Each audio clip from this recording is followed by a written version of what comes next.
திருச்சியில் திமுக செயல் தலைவர் மு.க.ஸ்டாலின் தலைமையில் உண்ணாவிரத போராட்டம் நடைபெற்று வருகிறது. இதுகுறித்த கூடுதல் விவரங்களை செய்தியாளர் அருணிடம் கேட்கலாம். அருண், ஸ்டாலின் தலைமையில் அங்கு நடைபெற்று வரும் உண்ணாவிரதத்தில் முக்கிய தலைவர்கள் யாரெல்லாம் கலந்துட்டு இருக்காங்க?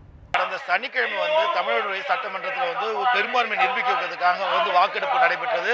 இந்த வாக்கெடுப்பில் ஓ பன்னீர்செல்வம் அது மாதிரி எடப்பாடி பழனிசாமி என்பதற்கான வாக்கெடுப்பாக இருந்தது. இது எதிர்க்கட்சி தலைவரும் திமுகவினுடைய செயல் தலைவருமான மு.க.ஸ்டாலின் அவர்கள் ரகசிய வாக்கெடுப்பு எடுக்க வேண்டும் என அறிவித்திருந்தார். ஆனால் இதை கேட்டுக்கொள்ளாமல் தனபால் அவர்கள் தொடர்ந்து இது ரகசிய வாக்கெடுப்பு எடுக்க முடியாது என புறக்கணித்தார். இதன் காரணமாக தொடர்ந்து சட்டமன்றத்தில் அமளி ஏற்பட்டது. இந்த அமளியின் காரணமாக தொடர்ந்து அந்த அவை காவலர்கள் மூலமாகவும் காவல்துறை மூலமாகவும் திமுக உறுப்பினர்கள் வெளியேற்றப்பட்டனர். அப்பொழுது திமுகவினுடைய எதிர்க்கட்சி தலைவருமான மு.க.ஸ்டாலின் அவர்களுக்கு சட்டைக்கிழந்து வெளியில் செய்தியாளர்களிடம் சந்தித்தார். இதனைத் தொடர்ந்து அறப்போராட்டம் நடத்துவதாக திட்டமிட்டப்பட்டது. இதில் தமிழகம் முழுவதும் அனைத்து மாவட்டங்களிலும் அங்காங்கே அவங்களுடைய திமுக தொண்டர்கள் அதே போல இளைஞர்கள் அது மட்டும் இல்லாமல் கூட்டணி கட்சியை சேர்ந்த தலைவர்கள் என அனைவரும் இந்த உண்ணாவிரத போராட்டத்தில் கலந்து கொள்ள பங்கேற்குமாறு அழைப்பு விடுத்திருந்தார்கள். இதனைத் தொடர்ந்து திருச்சியில் திமுக செயல் தலைவருமான மு.க.ஸ்டாலின் அவர்கள் தலைமையில் காலை 8:55 மணிக்கு சரியாக திருச்சி உழவர் சந்தையில் இருக்கக்கூடிய பகுதியில் அவர் தலைமையிலாக தொடர்ந்து உண்ணாவிரத போராட்டங்கள் நடைபெற்று வருகிறது.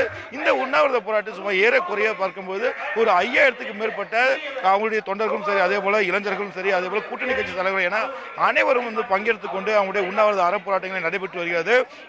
இதில் முக்கியமாக பார்க்க வேண்டும் என்று சொல்லும்போது பார்த்தீங்கன்னா அவங்களுடைய கூட்டணி கட்சிகளாக விளங்கக்கூடிய காங்கிரஸ், இந்திய யூனியன் முஸ்லீம், அது மட்டும் இல்லாமல் விவசாய சங்கங்களை சேர்ந்தவர், அது மட்டும் இல்லாமல் தற்போது தமிழ் மாநில காங்கிரஸை சேர்ந்த அவருக்கு ஆதரவாக அந்த மாவட்ட செயலாளர்களும் அதே போல அந்த உறுப்பினர்களும் தற்போது பங்கேற்றுக் கொண்டிருக்கக்கூடிய காட்சிகளை பார்க்க முடியும். அது மட்டும் இல்லாமல் முஸ்லீம் அமைப்புகளும் அதில் பங்கேற்று இருக்காங்க. அது மாதிரி கிறிஸ்துவ அமைப்புகளும் பங்கேற்றுக் கொண்டிருக்கிறார்கள். விவசாய சங்கத்தை சேர்ந்த அனைத்து விவசாய சங்கங்களும் தற்போது பங்கேற்றுக் கொண்டு அவருடைய தலைவர்கள் தற்போது அந்த உண்ணாவிரத மேடையில் அமர்ந்து கொண்டிருக்கிறார்கள். அதே போல பார்த்தீங்கன்னா வீரமுத்திரையை சேர்ந்த அந்த சங்கத்தை சேர்ந்தவர்களும் கலந்து கொண்டிருக்கக்கூடிய காட்சிகளை பார்க்க முடிகிறது. இந்திய யூனியன் முஸ்லீம் இருக்கக்கூடிய தேசிய தலைவர் காதர் மொய்தீன் அவர்கள் காலை முதலே கலந்து கொண்டு அவருடைய உண்ணாவிரத போராட்டங்களில் ஈடுபட்டு இருக்காங்க. திமுகவை பொறுத்த வரைக்கும் சொல்லும்போது பார்த்தீங்கன்னா மாநிலங்களவை உறுப்பினர் திருச்சி சிவா, அதே போல மாவட்ட செயலாளர் அவர்கள் K.N. நேரு, காடுவெட்டி குரு உள்ளிட்டோர் தற்போது தியாகராஜன் உள்ளிட்டோர் பங்கேற்றுக் கொண்டு காலை முதலே உண்ணாவிரத போராட்டங்களில் ஈடுபட்டு இருக்காங்க. இல்லை குறிப்பாக சொல்லணும் அப்படின்னா இளைஞர்களுக்கு திமுகவுடைய செயல் தலைவர் மு.க.ஸ்டாலின் அவர்கள் அழைப்பு விடுத்திருந்தாங்க. இந்த இளைஞர்களின் பங்கு இந்த முறை அதிகமாக இருக்க வேண்டும் என்பதுதான் மு.க.ஸ்டாலின் அவருடைய ஒரு அழைப்பாக இருந்தது. அதனை ஏற்றுக்கொண்டு ஒவ்வொரு கல்லூரியிலிருந்து ஏறக்குறைய சுமார் ஒரு 1500க்கும் மேற்பட்ட இளைஞர்கள் தற்போது பங்கேற்றுக் கொண்டிருக்கிறார்கள். இந்த இளைஞர்களுக்கு ரொம்ப முக்கியத்துவம் இந்த உண்ணாவிரதத்தில் கொடுக்கப்பட்டிருக்கிறது என சொல்ல வேண்டும். என்பது பார்க்கும்போது அவர்களுக்கு தொண்டர்களுக்கு பின்புறத்தில் அமர்வதற்கான இடங்களான ஒதுக்கப்பட்டிருக்கிறது.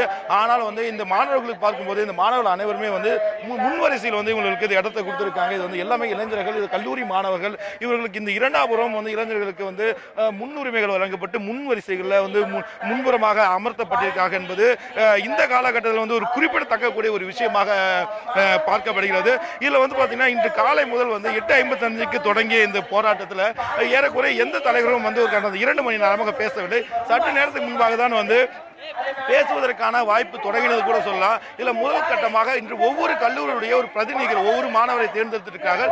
இந்த ஒவ்வொரு மாணவர்கள் தான் முதல்ல பேச தொடங்கினார்கள் என்று சொல்ல வேண்டும். இது ஒரு புதிதாக இது பார்க்கப்படுகிறது. இயல்பாக ஒரு உண்ணாவிரதம் தொடங்கினால் அவருடைய கூட்டணி கட்சிகள் அவரை சேர்ந்தவர்கள் தொடர்ந்து பேசுவதற்கான வாய்ப்பு இருந்தது. ஆனால் 2 மணி நேரமாக எந்த விதமான ஒரு மௌனமான ஒரு உண்ணாவிரதமாக நடந்து கொண்டிருந்தது. இப்போ ஒரு அரை மணி நேரமாக இந்த மாணவர்கள் பேசியதை பார்க்க முடியுது. ஒவ்வொரு கல்லூரியிலும் ஒவ்வொரு மாணவர் தேர்ந்தெடுக்கப்பட்டு அவருடைய பிரச்சனைகள், அவருடைய உரிமைகள், இவருக்கு கொடுக்கக்கூடிய ஆதரவு என இளைஞர்களை முன்வைத்து இந்த உதாரணம் இந்த உண்ணாவிரதம் சென்று கொண்டிருப்பதாக நம்மால் பார்க்க முடிகிறது. ஏறக்குறைய தற்போது விவசாய சங்கங்களை சேர்ந்தவர்களும் அவங்களுடைய பிரச்சனைகளை முன்வைத்து இதற்காக திமுக தலைவர்களுக்கு ஆதரவு தெரிவிப்பதாகவும் தற்போது சொல்லிக் கொண்டிருக்கிறார்கள். இன்னும் 4 மணி அளவில் இந்த திமுக செயல் தலைவர் மு.க.ஸ்டாலின் அவர்கள் பேசுவதற்கான வாய்ப்பு அதிகமாக உள்ளது.